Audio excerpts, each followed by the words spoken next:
우리 하나님 말씀 출애굽기 21장 오늘은 12절부터 27절까지의 말씀입니다. 출애굽기 21장 12절부터 27절까지의 말씀, 제가 한 절 그리고 여러분들이 한 절 같이 우리 교독하며 낭독합니다. 사람을 쳐 죽인 자는 반드시 죽일 것이나 만일 사람이 고의적으로 한 것이 아니라 나 하나님이 사람을 그의 손에 넘긴 것이면 내가 그를 위하여 한 곳을 정하리니 그 사람이 그리로 도망할 것이며, 사람이 그의 이웃을 고의로 죽였으면 너는 그를 내 제단에서라도 잡아내려 죽일지니라. 자기 아버지나 어머니를 치는 자는 반드시 죽일지니라. 사람을 납치한 자가 그 사람을 팔았든지 자기 수하에 두었든지 그를 반드시 죽일지니라. 자기의 아버지나 어머니를 저주하는 자는 반드시 죽일지니라. 사람이 서로 싸우다가 하나가 돌이나 주먹으로 그의 상대방을 쳤으나 그가 죽지 않고 자리에 누웠다가 기관을 짓고 일어나 걸으면 그를 친 자가 한 걸음 면하되 그간의 손해를 배상하고 그가 완치되게 할 것이니라. 사람이 매로 그 남종이나 여종을 쳐서 당장에 죽으면 반드시 형벌을 받으려니와 그가 하루나 이틀을 연명하면 형벌을 면하리니 그는 상전의 재산입니다. 사람이 서로 싸우다가 임신한 여인을 쳐서 낙태하게 하였으나 다른 해가 없으면 그 남편의 청구대로 반드시 벌금을 내되 재판장의 판결을 따라 낼 것이니라. 그러나 다른 해가 있으면 각대 생명은 생명으로, 눈은 눈으로, 이는 이로, 손은 손으로, 발은 발로, 된 것은 된 것으로, 상하게 한 것은 상함으로, 때린 것은 때림으로 갚을지니라. 사람이 그 남종의 한 눈이나 여종의 한 눈을 쳐서 상하게 하면 그 눈에 대한 보상으로 그를 놓아줄 것이며, 그 남종의 이나 여종의 이를 쳐서 빠뜨리면 그 이에 대한 보상으로 그를 놓아줄지니라. 아멘. 할렐루야. 살아계신 우리 주님을 찬양합니다. 하나님의 크신 은혜와 평강 그리고 영적인 은혜와 축복이 오늘도 이 새벽을 깨워 이곳에서 또 각 처소에서 예배하는 우리 모든 성도들에게 함께 하시기를 축원합니다. 오늘도 이 새벽을 깨워 하나님 앞에 예배하는 여러분들 모두 오늘 말씀 붙잡고 또 성령의 인도하심으로 승리하는 복된 이 한 날이 되시기를 축원합니다. 오늘도 은혜의 날로 승리의 날로 선포하노라. 아멘. 자, 따라합니다. 보호와 회복. 보호와 회복. 오늘 말씀의 제목입니다. 하나님의 법과 우리 사회의 법은 달라요. 세상의 법은 사회의 질서 유지나 범죄에 대한 형벌에 치중하는 반면에 하나님의 법은 사람을 보호하고 회복하는 데 그 초점을 두고 있는 것입니다. 세상의 법은 세상을 유지하기 위해 존재하지만 하나님의 법은 하나님의 사람을 보호하고 그리고 그를 온전히 세우기 위해 존재하기 때문이에요. 하나님은 이 폭행과 살인에 대해 대원칙을 분명하게 제시하고 있습니다. 12절 말씀을 보니까 사람을 죽인 자는 반드시 죽어야 한다는 원칙이었어요. 우리가 너무 쉽게 잊는 사실이 있습니다. 여러분, 생명은 하나님이 창조하시고 부여하셨다는 사실입니다. 할렐루야. 그렇기 때문에 이 생명과 삶을 파괴하는 행동은 단지 어떤 대인적, 대사회적 범죄가 아닌 하나님의 창조의 질서를 파괴하는 그런 범죄 행위나 똑같은 거예요. 살인뿐 아니라 모든 범죄와 죄악 그리고 모든 행동은 하나님 앞에서 하는 것이죠. 우리의 모든 행위를 하나님이 보시고 반드시 판단하신다는 이 사실을 우리는 기억해야 될 줄 믿습니다. 여러분, 법이라고 하는 것은 그 나라와 사회의 역사 그리고 문화적 배경을 반영하고 있어요. 그래서 이 당시 이 구약의 율법을 현대에 그대로 사실 적용할 수 있는 것은 아닙니다. 여러분, 율법에 내재된 이 원리와 정신을 발견하고 그리고 모든 법의 근원이 되시는 이 하나님의 말씀을 우리가 재해석해야 된다는 것이죠. 율법에 나타난 하나님의 법 정신과 원리를 배우고 하나님의 뜻을 준행하는 성도가 될 수 있게 되기를 축원합니다. 율법은 여러분 구속하는 의미도 있겠지만 사람의 자유와 생명을 보장하는데 그 초점을 맞추고 있어요. 고대 사회에서 현대와 같은 사회적 안전망을 기대하기는 어렵겠지만 적어도 법에 의한 정의는 반드시 지켜져야 했습니다. 자, 오늘 본문에 명시된 법은 범죄자에 대한 이 처벌을 규정하고 있는데 여러분 오늘 말씀은 처음부터 끝까지 우리가 한 절 한 절 살펴보면서 오늘 말씀을 같이 나누도록 하겠습니다. 첫 번째는 바로 사형에 해당되는 죄를 말씀하고 있어요. 여러분 법에서 가장 중요한 가치를 두는 것은 뭡니까? 바로 인간의 자유와 생명이라는 것입니다. 그렇기에 다른 사람의 자유와 생명을 존중하지 않는 자의 생명은 이 당시에도 보호받을 가치가 없었다는 거예요. 자, 여러분 우리 14절 말씀을 한번 보십시오. 자, 14절 말씀. 자, 한번 읽습니다. 시작. 사람이 그의 이웃을 고의로 죽였으면 너는 그를 내 제단에서라도 잡아내려 죽일지니라. 아멘. 여러분 살인죄의 경우는 이 고의성 여부가 중요했는데 고의적 살인의 경우는 예외 없이 사형에 처음했습니다. 또 13절 말씀을 보면 단 고의가 아니라 하나님의 섭리에 의한 것, 즉 사고사의 경우에는 이후에 세워질 도피성으로 피하며 이동의 제한을 받기는 했지만 생명을 빼앗기지는 않았던 것이었습니다. 그 고의로 죽이지 않은 사람은 어떻게 해요? 적어도 그 인권을 보호받을 그런 권리는 있었어요. 여러분 하나님은 행위만을 가지고 판단하지 않으십니다. 마음과 중심을 살피시는 하나님이시죠. 그러기에 하나님은 실수로 사람을 죽인 사람과 고의로 살인한 사람에게 다른 형벌을 명하고 계십니다. 우리는 결과 중심의 세상을 살아가죠. 합격, 불합격, 가난한 자, 가진 자, 가난한 자, 이런 등 결과로 사람을 판단하고 사람을 나눌 때가 얼마나 많은지 몰라요. 그러니까 사람들은 자꾸 그 결과만 보기 때문에 과정을 중요하게 여기지 않을 때가 많이 있다는 거예요. 하지만 하나님은 겉으로 드러난 이 실수나 실패를 보지 않으시고 오직 온전한 마음에 하나님을 향한 순종을 보시는 줄 믿습니다. 자, 계속해서 15절 17절 말씀. 살인죄와 동일하게 취급되는 죄가 있었는데 그게 바로 뭐냐? 폐륜적인 죄였어요. 즉 부모를 폭행하거나 저주하는 행위. 또 16절 말씀을 보니까는요, 사람을 납치하거나 유괴해 종으로 삼거나 팔아넘기는 행위였습니다. 부모에게 폐악을 저지르는 것, 성경은 살인이나 다름없다라고 분명히 말씀하고 있어요. 정당한 이유 없이 누군가의 자유를 박탈하는 행위 역시 살인이나 다름없었습니다. 여러분 부모는 자녀에게 생명을 부여한 자죠. 그죠?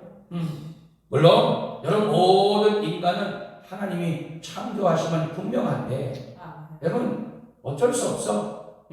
이 육신적인 부모 엄마의 뱃속에서 10달 동안 있다가 세상 밖으로 나오게 하신 하나님의 그 창조의 질서를 우리 잘 알고 있습니다. 그러니까 부모는 바로 뭐냐? 자식의 대리잖아요. 대리죠. 따라서 부모에 대한 모욕과 공격은 하나님에 대한 모욕과 공격이나 다름없다는 것입니다. 사람을 납치하는 것도 마찬가지였습니다. 모든 사람은 하나님의 형상대로 창조되어서 존엄성을 가진 자들이죠. 탐욕을 위해 사람을 납치해 이용하면 그 사람을 존엄한 존재가 아닌 탐욕의 수단으로 삼은 것이기에 하나님의 존엄을 해하는 악한 범죄가 되고 만 거예요. 그래서 요즘 우리는 TV 뉴스를 통해서 정말 이 사회에서 정말 일어나면 안 되는 그런 모습들을 우리는 많이 보고 있습니다. 그런데 특별히 여러분 사람을 수단으로 이용해서요. 돈 장사를 하고 뭐 보험금을 뜯어내고 여러분 이런 폐륜적인 일들이 지금 우리 사회에서 아주 곳곳에서 지금 일어나고 있다는 것이 얼마나 안타까운지 모릅니다.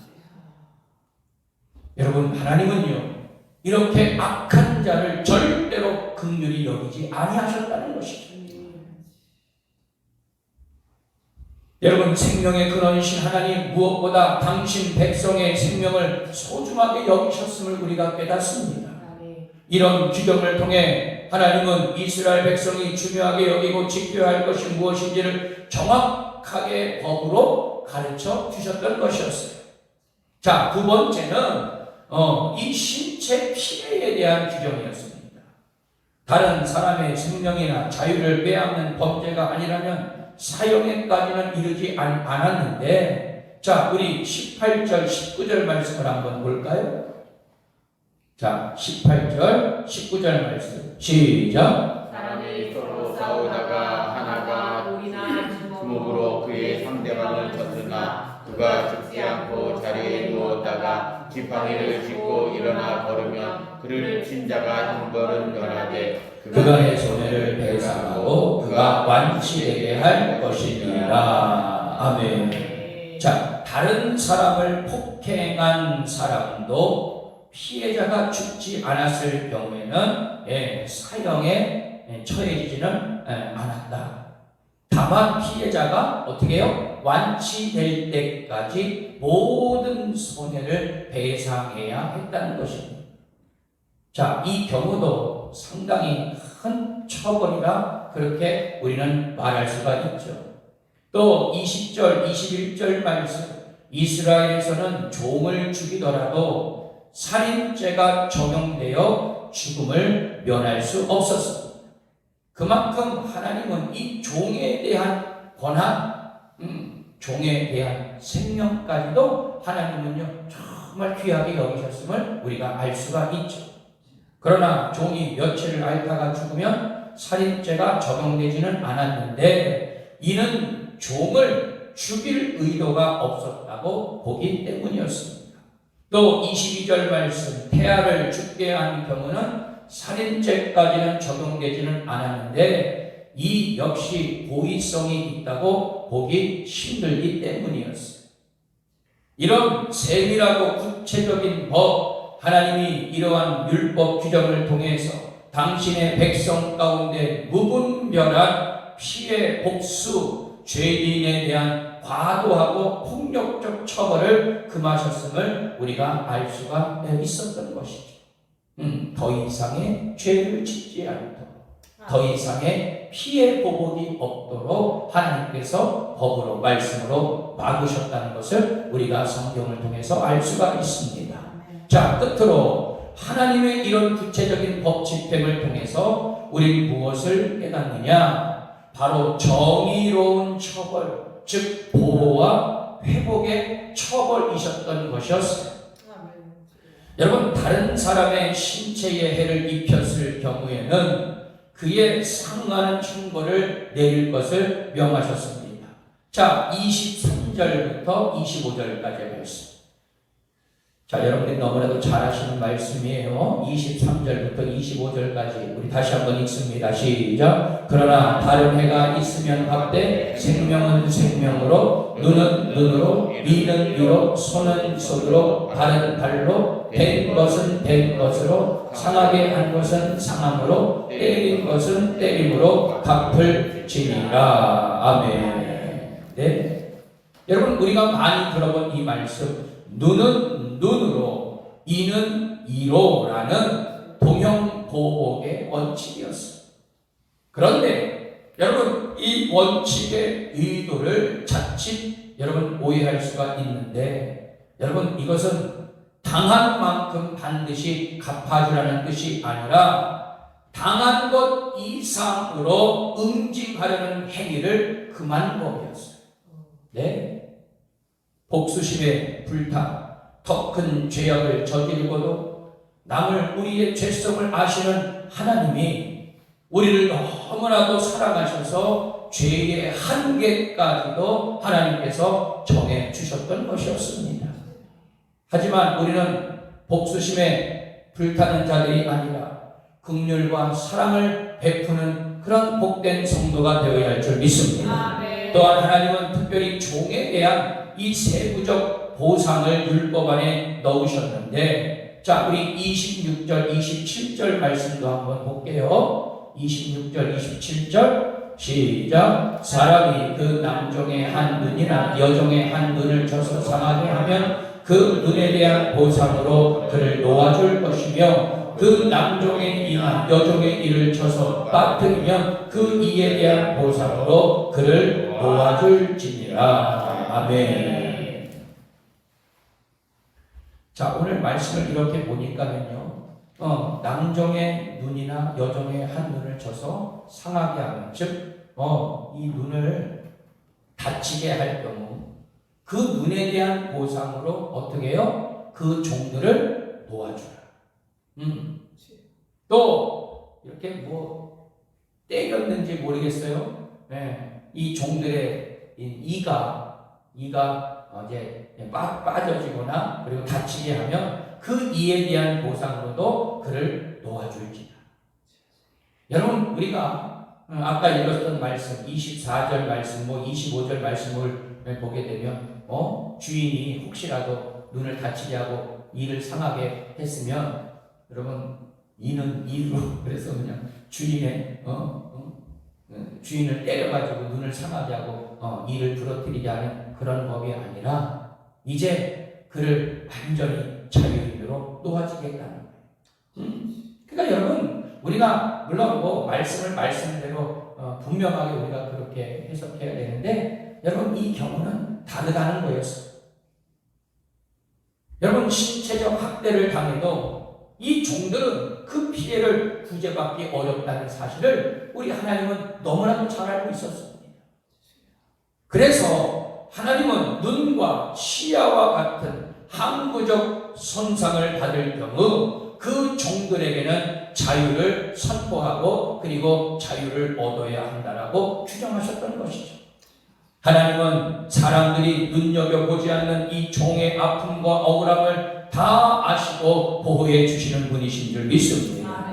이처럼 하나님의 법도에 의하면 죄는 반드시 처벌하되 그 죄의 경중에 따라 그에 합당한 처벌을 내려야 했고, 그 처벌은 피해자의 이익을 보장하는 방향으로 그 처벌이 내려지게 된 것이죠. 우리는 물론 사회의 법을 반드시 준수하는 그런 자들이 되어야 합니다. 대한민국 국민으로서 여러분, 반드시 이 법을 잘 지키는 자가 되어야. 하지만 우리의 삶은 그 차원을 뛰어넘어 약자를 보호하고 피해를 당한 사람을 회복시키기 위한 하나님의 법을 중심에 두고 살아가는 그런 믿음의 성도가 되어야 할 줄 믿습니다. 여러분, 그 성도들은요, 세상의 법도 따르지만 여러분, 우리는 가장 중요한 하나님의 통치, 하나님의 법 아래 사는 자들이에요. 여러분, 하나님의 법을 두고 여러분 세상의 법을 따르는 자가 돼야지. 하나님의 법, 하나님의 통치를 우리가 무시해서는요, 여러분 세상의 법을 따를 수도 없는 그런 상황으로 갈 수가 있다는 거예요. 여러분 그리스도인들은 하나님의 백성으로 하나님의 의를 세상에 이루는 자들이 되어야 할 줄 믿습니다. 만약 우리가 각자 자신의 위치에서 하나님의 의를 세우기 위해서 노력한다면 하나님은 우리를 통해 세상을 변화시키고 여러분 참된 그 세상으로 변하게 되는 그런 놀라운 은혜를 우리 가운데 임하게 하여 주실 줄 믿습니다. 우리의 모든 일상에서 하나님의 의를 이루어 하나님의 통치와 역사를 나타내는 성도들이 되시기를 축원합니다. 결론입니다. 율법에 나타난 이 정신과 원리는 하나님의 공의이에요. 하나님의 공. 이런 법 정신은 모든 성도의 삶 가운데 반드시 성취되어야 해야 될 하나님의 뜻이라 믿습니다. 또한 율법의 본질은 바로 무엇이라고? 보호와 회복이라는 것이죠. 예컨대 약자를 보호하고 피해를 당한 사람을 회복시키기 위한 하나님의 법을 중심에 두고 살아가는 삶, 그것이 바로 보호와 회복이라는 것입니다. 여러분, 우리는 세상을 더 온전하게 하고 성경의 회복적 사랑과 정의를 행하는 하나님의 신실한 백성이 되는 것이 우리의 목표가 되어야 할 줄 믿습니다. 여러분, 하나님의 법은 바로 우리 인간을 보호하고 또 그 보호를 넘어서 회복해 하시는 살아있는 그런 영적인 법인 줄 믿고 여러분 우리 모든 성도들 하나님의 공의를 실천하고 하나님의 진리의 말씀을 선포하는 그런 복된 성도들, 믿음의 성도들이 다 되시기를 주님의 이름으로 축원합니다. 기도합니다. 사랑과 은혜가 충만하신 하나님 아버지, 오늘도 저희는 변함없이 하나님 성전에서 또한 각 처소에서 주님을 예배합니다. 주님, 우리의 이 마땅한 예배를 받아 주옵소서. 오늘도 하나님 말씀을 통하여 깨닫고 또한 하나님 말씀을 영적으로 그 깨달은 우리의 모든 성도들 이 땅 가운데 하나님의 공의를 실천하는 자들 되게 하시고 진리의 말씀이 선포되어지게 하여 주옵시고 많은 자들을 빛 가운데로 인도하는 복된 성도들이 되어지게 하여 주옵소서.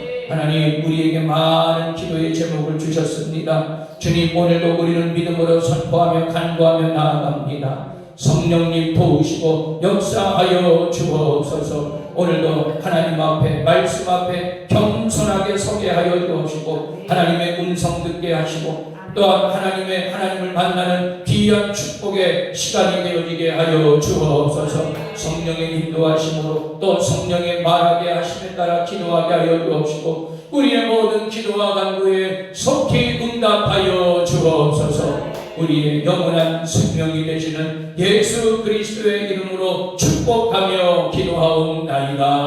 아멘.